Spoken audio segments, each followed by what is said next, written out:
Joe, I know it's been kind of an emotional time with you, the loss of hair. Yeah. You making it through okay? Just want to check in on you, see how you're feeling.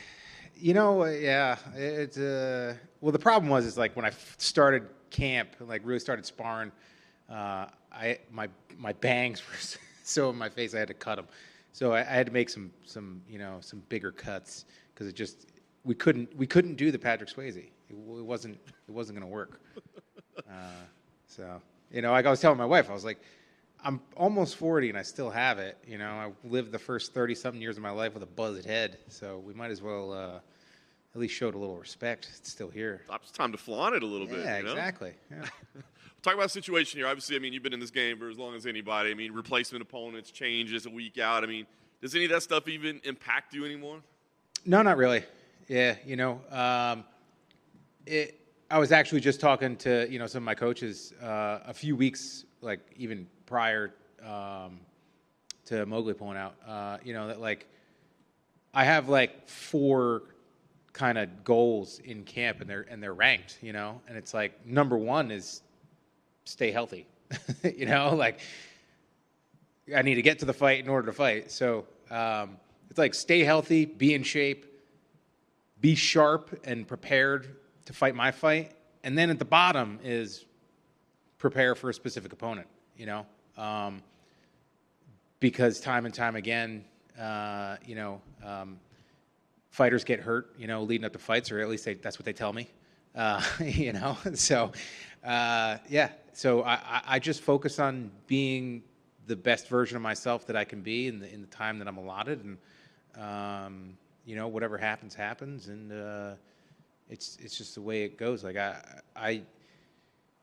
I look at every fighter, in front of me. It's just an opportunity, So, it's a skill set. It's an opportunity to show off my skill set.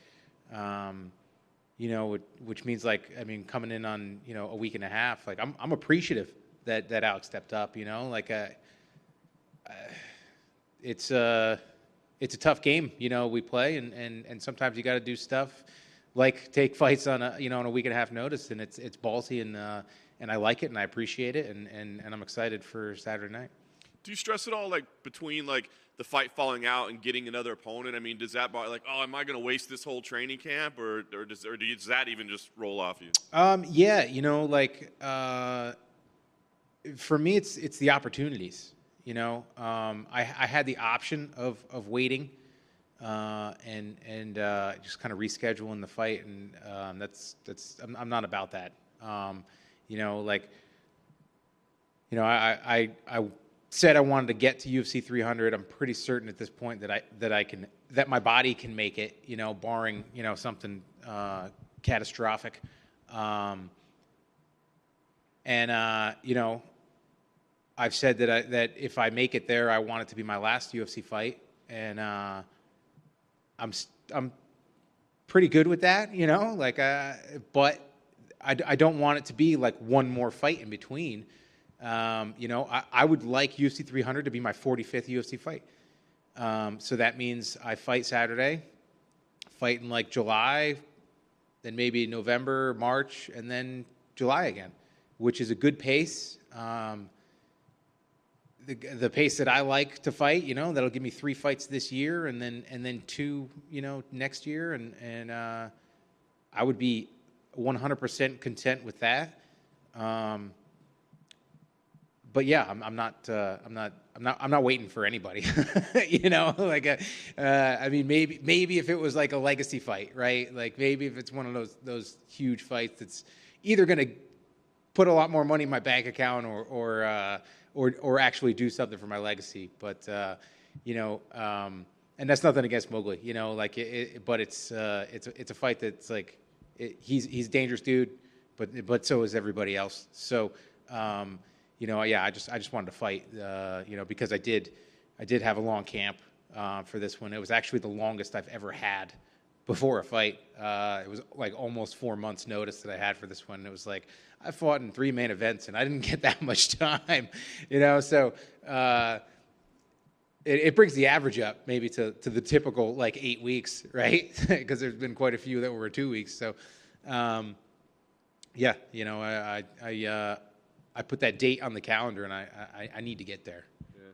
It's weird as you talk about now, you talk about UFC 300, and you talked about it for a long time, but when you did talk about it before, it was like, that's way in the future. But the way you just lined it out, that's like, a couple more fights. Is that weird to start voicing it like the end is near, so to speak? That gave me chills when you just said that. It is weird. It is weird. It's cool. It's scary as shit. I've been spoiled. Like, I've had the opportunity to be Peter Pan and like never grow up. I get to do what I love to do, and get paid to do it, and it's been awesome. It's been difficult, but it's been awesome, and like the day after UFC 300 that's like, oh shit, like what's next? I'm excited to find that next thing that I can put the level of commitment and passion towards, and enthusiasm towards, I hope that I've kind of found it. I'm looking to be able to have a couple different irons in the fire, and like I said, I've been spoiled because I'm afforded the luxury of making my own schedule and having time and being able to do all these things, except for 5 days, 3 times a year, that I really have to kind of focus in and be somewhere. But other than that, I've been able to do what I need to do, or want to do. So I'm hoping to have some of that freedom, in my post MMA career. I understand that I've got 4 mouths, 4 kids to feed, and they're growing, and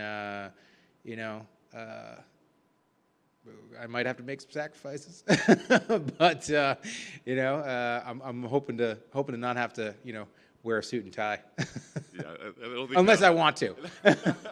Indeed. Well, luckily some time before then to figure it out. I guess just want to ask you about this fight on short notice like this. As long as you've been doing this, I mean, do you pour over film or try to put together a game plan, or is it just like, hey, I know what I do at this point?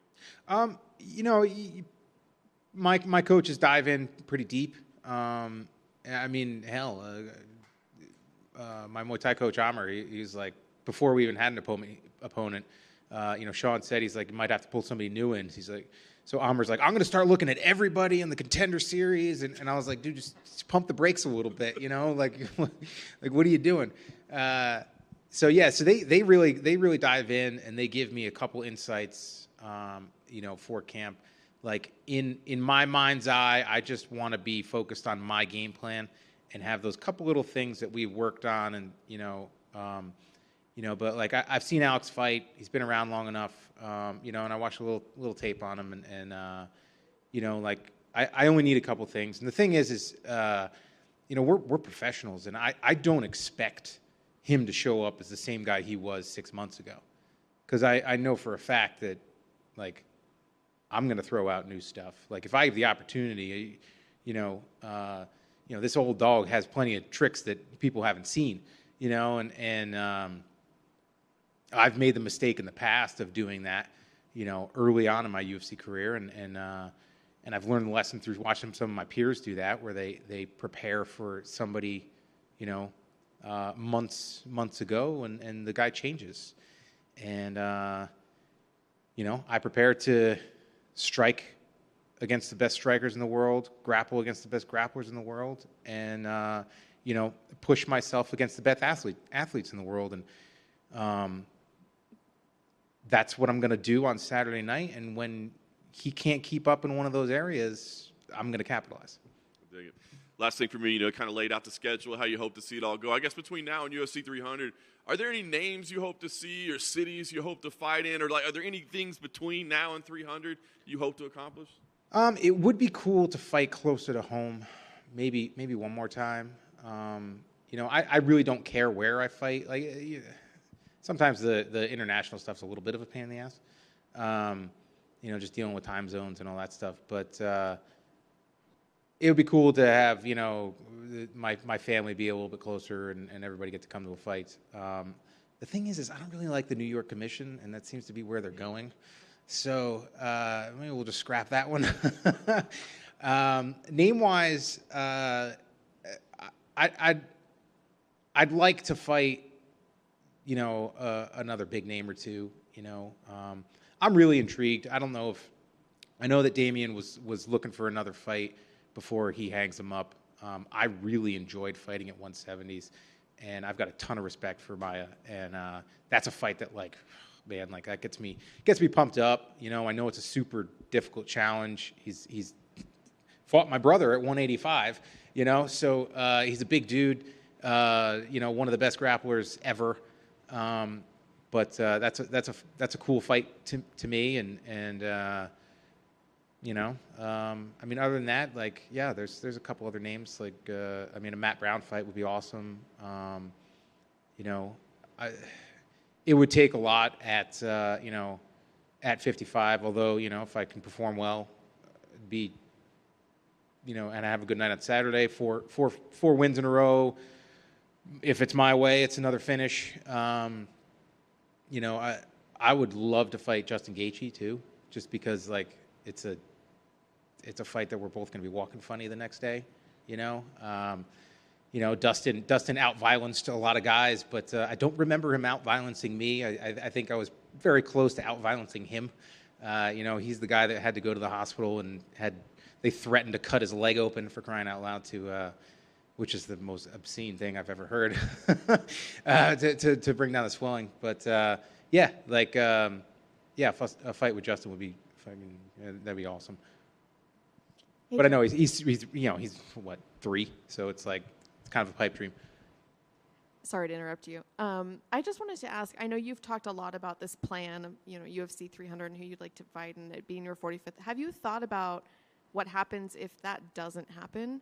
Because, you're not in control of that necessarily. And have there been talks with the UFC that they, that they're on board with that? Or, what's the game plan going forward if that doesn't happen? I mean, I think if I'm healthy, it'll happen. Like I said, at this point, and that's the thing, is there are a lot of variables at play, but I've learned in life and in MMA that there are only 2 things that we can control, and that's our effort and our attitude. So if something comes up, I'm gonna control those 2 things, and that's all I can do, and how I look at that situation and as a hurdle to get over or whatever. I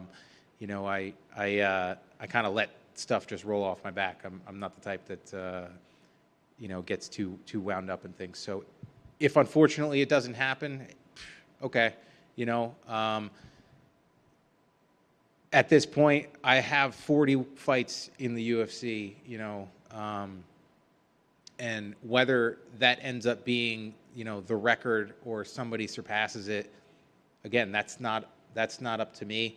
But I know for a fact that in those 40 fights, I came to fight every time, and I fought as aggressively as I could, and to finish those fights. And I've left my mark. Today, like even if Saturday doesn't happen, I've left my mark. So that's just the way it is. I don't dwell on it. I try to live in the moment and take whatever punches are thrown at me, and if something happens that can't happen, then we roll with it. Thank you. Hey Jim, kind of going off John's last question. If a MMA genie comes down and gives you one rematch, who are you fighting? That's a deep. There's a lot of pathways we could go on that one, because it's like. Is it a rematch like today, like with, or is it like we get to go back into the past and we get to refight the fight, right? Which makes it a lot more interesting. I don't know. The fight with Benson does bug me. I mean, in certain senses of it, you know, like kind of with that last question, like me leaving my mark. I was fighting with a kidney infection and mono, and I put him in 6 legitimate submissions. I had his knee bending in the wrong direction, and my body gave out. And that's at a point athletically where I could rip over 500 pounds off the floor. There's not a person walking the planet that should have survived that knee bar if I was 100%, or that would have survived that knee bar at that point, because the time to defend it was gone. At that point, it was just me extending it, or his leg, you know, and his leg breaking, or me letting it go because my body couldn't exert any more energy, and the latter happened. You know, and I think that is kind of what has separated me from some of my peers is that even when I'm losing, I'm attacking. Even when I'm getting my ass kicked, I'm attacking. I'm not the guy that looks for, you know, the way out. I'm not the guy that fights conservatively. I'm the guy who is dangerous as long as the fight is going on. And so I'm proud of the way that I fought. I'm not happy with the way that I fought. Because yeah, like I knew we're going out to the fight, and I bent over to pick up my bottle of water, and I bent over like an old man, hand on my knee, like it's totally like protecting myself, and I was like, the fuck was that? You know, like I'm supposed to be the supple lion right now, you know, like I'm supposed to be ready for anything, and it's like I bent over like I was, you know, 85 years old, and that's when I kind of realized that maybe something was awry. But yeah, there are a couple other ones that like kind of bug me a little bit, but yeah, I don't know. I don't dwell on it. So, yeah, trying to think of like really like so today, like who would want to fight. I don't know. Yeah, it's tough because it's, you know, you kind of want to avenge some of the losses, but it's like really, you know, it's in the past. So I'm just focusing on what's in front of me. What were the final tally votes for your hair? The Patrick Swayze won, like hands down. I think I technically went with a little bit more like the MacGyver, you know, like not quite a mullet, but you know, it's kind of a classy mullet. I said it kind of looks like a little like Wayne Gretzky-ish, which I dig. But yeah, you know, I appreciate that people appreciate my hairdo. It looks good. I was gonna say, do you realize that you kind of look like Matt Damon as like like with your hair, your beard? Like it's pretty kind of eerie. Yeah, I look like everybody. I look like everybody. I've gotten a couple different ones. Like I got Patrick Cote standing next to Patrick Cote, who is probably 5 inches taller than me. One time training up at Parisi with Martin, it was right before Ricardo Almeida fought Patrick, and one of his buddies who's up from Canada, or was down from Canada, Brazilian guy, and he was walking out of the locker room, and I was walking in, and he like stops right in front of me, and he like gives me this like look, and he turns around, and I was walking in with Dan, and I was like, what the fuck was that about? You know, and we walk in there, and then it's like Ricardo and Frankie Edgar and a couple other guys, they start busting out laughing, and they're like, he thought you were Patrick, and he came in here like, what the fuck is that guy doing here? You know, and it was like, do I really look like him? You know, there've been a couple. I got Matt Hughes once. Yeah, that was a good one. But yeah, I don't know. Maybe it's just like just the something about my features. You know, it just kind of blends in with a bunch of different people. So. Absolutely. Patrick Cote, Matt Damon. I mean, Yeah. it's just fantastic. And then finally, so is your next career going to be curling? Is that? It might be. It might be. USA Curling has not hit me back though. I shared the videos a few times. I tagged them. Maybe it was like the off season and nobody's working the account. But you know, I smashed it, and you know, I haven't heard anything. I'll be like the John Daly of USA Curling if they want. We'll make it like, you know, bring in some flair. Thank you guys.